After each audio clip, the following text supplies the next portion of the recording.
এখন নির্বাচনের মুখী একটি ট্রেনের পাশে এসে দাঁড়িয়েছে। সমগ্র জাতি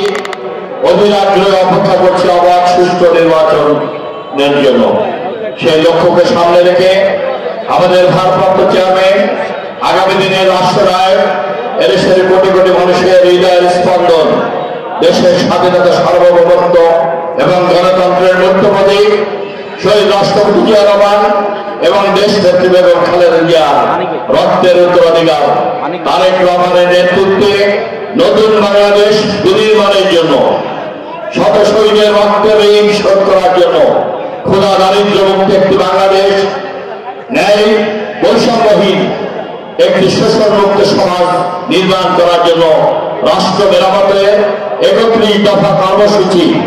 নিয়ে আসছে আমরা মাঠে ময়দানে জনগণের সমর্থন নিয়ে আগামী নির্বাচনে জনগণের সমর্থন নেওয়ার জন্য আমরা হাজির হয়েছি।